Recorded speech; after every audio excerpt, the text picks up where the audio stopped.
हरे कृष्णा, राधे राधे। भक्ति चैनल में आप सभी का हार्दिक स्वागत है। आपका दिन शुभ और मंगलमय हो। आज आप सुनेंगे माघ मास की कथा, अध्याय 27।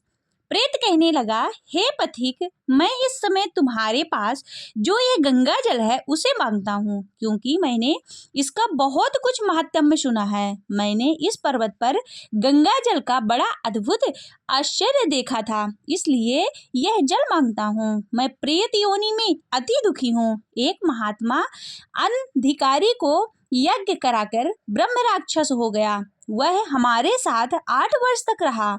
उसके पुत्र ने उसकी अस्थियां को इकट्ठा करके गंगा में कनखल स्थान में गिरवा दिया। उसी समय वह राक्षस तत्व त्याग कर सन्गति को प्राप्त हुआ। मैंने प्रत्यक्ष देखा है, इसलिए मैंने तुमसे प्रार्थना की है। मैंने पहले जन्म में तीर्थ स्थानों में बड़े बड़े दान किए थे और उनका प्रायश्चित नहीं किया था।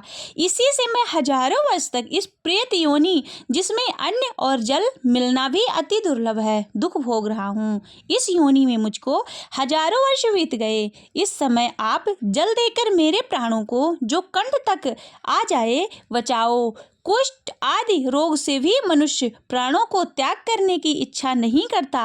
देवदूती कहने लगे कि ऐसे उस प्रेत के वचन को सुनकर वह ब्राह्मण बड़ा ही विस्मित हुआ और वह अपने मन में विचार करने लगा कि संसार में जो पाप और पुण्य के फल अवश्य आ पड़ते हैं। देव, दानव, मनुष्य, कीड़े मकोड़े भी रोगों से पीड़ित होते हैं। बाल तथा वृद्धों में मरण, अंधा तथा कुबड़ापन, ऐश्वर्य, दरिद्रता, पांडित्य तथा मूर्खता सब कर्मों से ही होता है। इस कर्म भूमि में जिन्होंने न्याय से धन इकट्ठा किया था वह धन्य है। यह सुनकर प्रेत गदगद वाणी से बोला, हे पथिक, मैं जानता हूँ आप सर्वज्ञ हैं। आप मुझको जीवन का आधार जल इस प्रकार दो जैसे मेंढ चातक को देता है।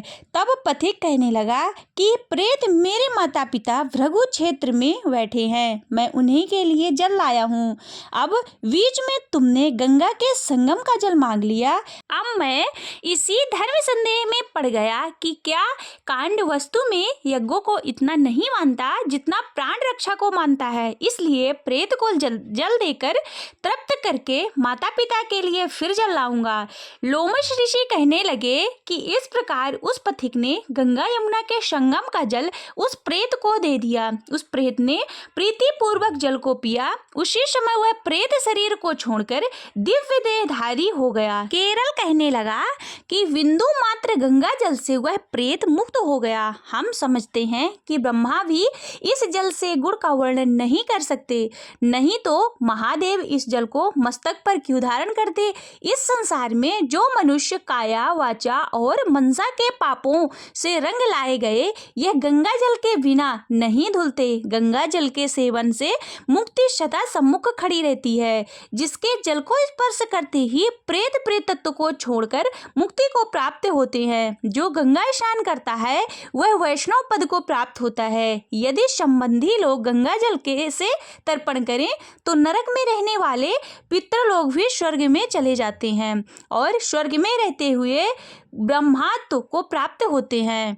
गंगा जल के समान कोई मुक्ति का साधन नहीं है। वह प्रेत वहां से चला गया और 1 मास में जब माघ मास आया तो उसने सुने हुए प्रयाग महात्म्य के अनुसार गंगा यमुना के संगम पर स्नान करके पिशाच शरीर को धारण कर भक्ति पूर्वक नारायण की स्तुति करता हुआ द्रविड़ देश का राजा गंधर्वों से सेवित उत्तम विमान पर बैठकर इंद्रपुरी को गया। सो हे द्विज, यह इतिहास पापों को जल्द ही नाश करता है। इसमें धर्म का ज्ञान होता है।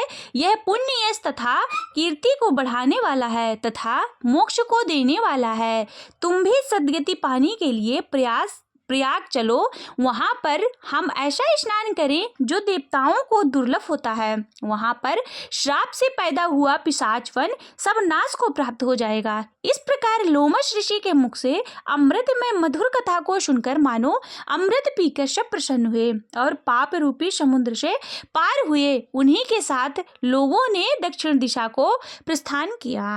अब माघ मास महात्म्य की कथा यहाँ पर समाप्त होती है। आप सभी अब श्रवण कीजिए रवि प्रदोष व्रत की कथा। आइए रवि प्रदोष व्रत कथा। के अनुसार एक गांव में अति दीन ब्राह्मण निवास करता था। उसकी साध्वी स्त्री प्रदोष व्रत किया करती थी।